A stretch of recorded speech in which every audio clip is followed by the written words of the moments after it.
यो थाइल्यान्डको अत्यन्तै सुन्दर पतैया भन्ने सिटीमा हामी भ्रमण गरिरहेका छौँ यतिखेर। साथै सुन्दर यहाँका दृश्यहरू, यो समुद्री तट पनि रहेको छ। यो सी बिचमा छौँ हामी यतिखेर साथीहरूको भ्रमणको क्रममा हामी आइरहेका छौँ। छुट्टै संसार, अनौठो संसार रहेछ यहाँ।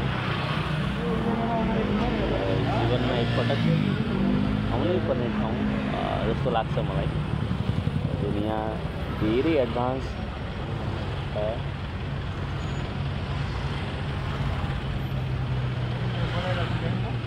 धेरै घुम्ने ठाउँहरू, सिक्नुपर्ने कुराहरू यहाँ रहेछन्।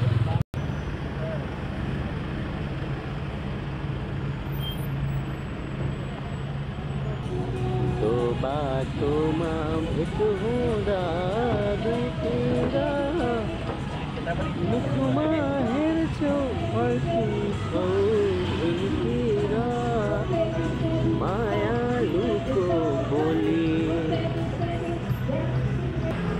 सुनिरहन मन लाग्छ मायालुको बोली पर्खी बस्छु भन्छन् आऊ है भेट्न भोलि।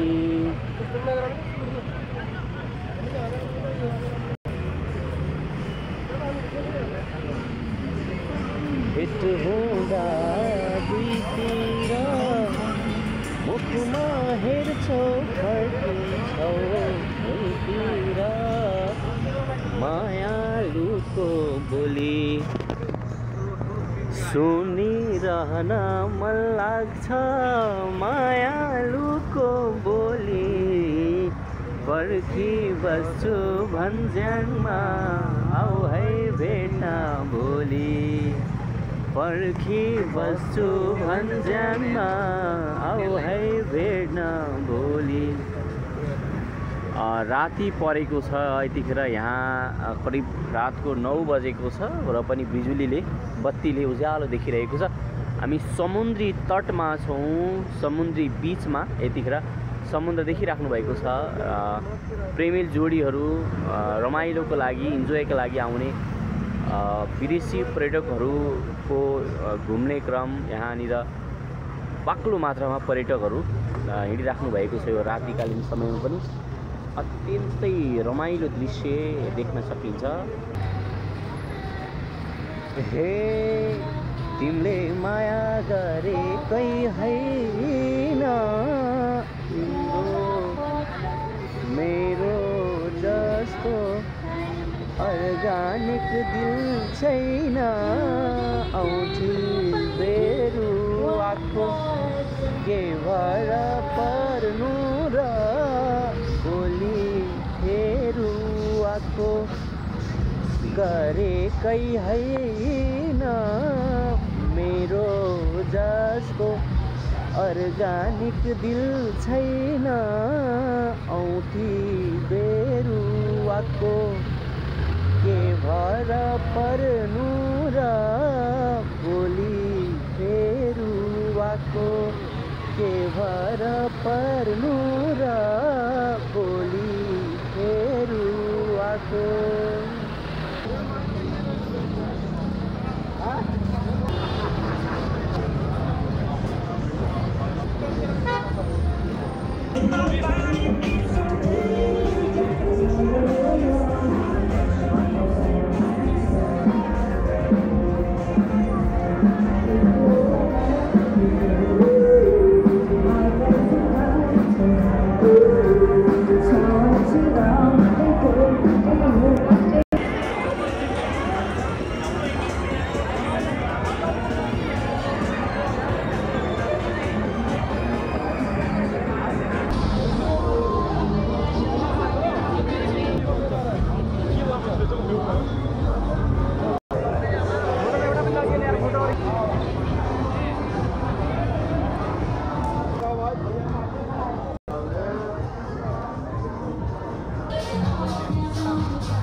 जानै पर्यो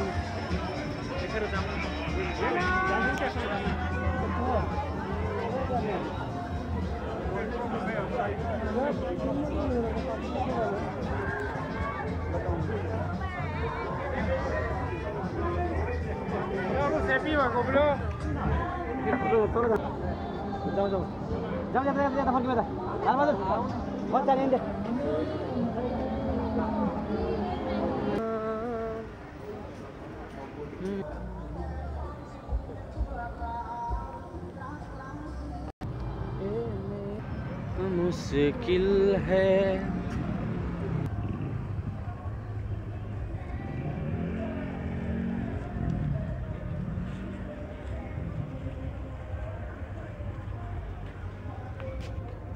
पतैया बीच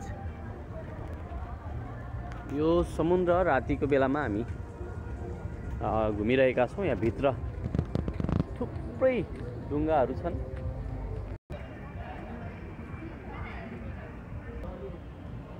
पतैया सिटी रातिको समय अत्यन्तै सुन्दर देखिरहेको छ। हाम्रो फोटो सेसन भइरहेछ।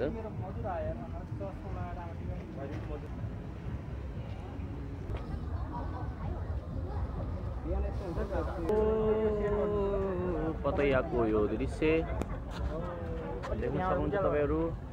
हामी यसरी पतैयामा आइरहेका छौं हामी हैन। पतैया लेखेको पछाडि त देख्नुहुन्छ होला हाम्रो भूपेन्द्र खनाल सर। हामी यसरी